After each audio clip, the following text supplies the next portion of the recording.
Stability among benzyl carbocation, diphenyl methyl carbocation and triphenyl methyl carbocation. इसका order इस तरह से है, तो हम देखें ट्राइफेनिल मेथिल कार्बोकेटाइन है वो सबसे ज्यादा स्टेबल, और जो बेंजील कार्बोकेटाइन है वो सबसे कम स्टेबल। तो अगर हम इसमें डिफरेंस देखें तो हमें डायरेक्टली दिखाई दे रहा है, इस कार्बन के ऊपर जिसके ऊपर पॉजिटिव चार्ज है इसके पास 3 फेनिल रिंग है, इसके पास 2 फेनिल रिंग है, और इसके पास एक ही फेनिल रिंग है। तो ये जो पॉजिटिव चार्ज है ये रेजोनेंस के थ्रू इन रिंग्स में जा सकता है। तो जितनी ज्यादा रिंग होंगी उतना ज्यादा रेजोनेंस होगा, उतना ही ज्यादा चार्ज स्प्रेड होगा। तो यहाँ सबसे ज्यादा पॉसिबिलिटी है चार्ज के स्प्रेड होने की रेजोनेंस के थ्रू।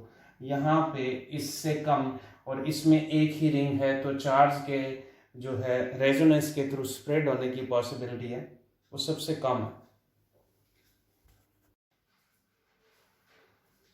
ट्राइफेनिल मेथिल कार्बोकेटाइन की अगर हम रेजोनेटिंग स्ट्रक्चर देखें तो टोटल 13 रेजोनेटिंग स्ट्रक्चर्स बनेगी। वो इस तरह से है, इस कार्बन पर पॉजिटिव चार्ज है, ये डीलोकेलाइज होके ऑर्थो, पैरा और ऑर्थो पोजीशन पर जा सकता है और फिर अपनी ओरिजिनल पोजीशन पे आएगा।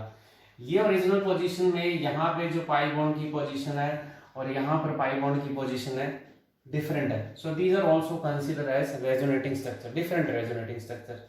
फिर से देखें, ये पॉजिटिव चार्ज डीलोकेलाइज होकर इस पोजीशन पर आ सकता है, ये ऑर्थो पोजीशन, पैरा पोजीशन, फिर से ऑर्थो पोजीशन पे आएगा और उसके बाद वापस अपनी ओरिजिनल पोजीशन पर आ जाएगा।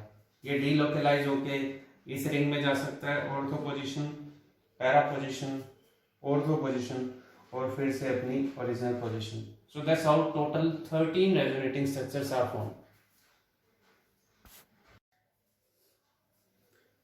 डाइफेनिल मेथिल कार्बोकेटाइन के अंदर अगर हम टोटल रेजोनेटिंग स्ट्रक्चर देखें तो वो 9 रेजोनेटिंग स्ट्रक्चर हैं। पॉजिटिव चार्ज डीलोकेलाइज होकर इस रिंग में ऑर्थो, पैरा, ऑर्थो पोजीशन पर आ सकता है और फिर अपनी ओरिजिनल पोजीशन पर आएगा।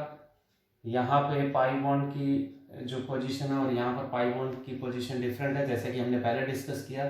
तो उसके बाद यहाँ से ये पॉजिटिव चार्ज डीलोकेलाइज होकर इस रिंग में ऑर्थो, पैरा, ऑर्थो पोजीशन पर जाएगा और फिर अपनी ओरिजिनल पोजीशन पर आ जाएगा।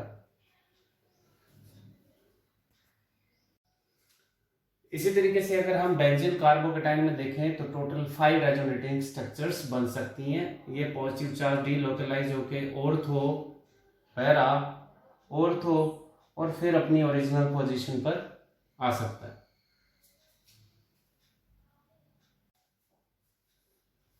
तो कुल मिलाकर नंबर ऑफ रेजोनेटिंग स्ट्रक्चर के बेस पर हम कह सकते हैं कि जो ट्राइफेनिल मेथिल कार्बोकेटाइन है वो सबसे ज्यादा स्टेबल और बेंजील कार्बोकेटाइन जो है वो सबसे कम स्टेबल है।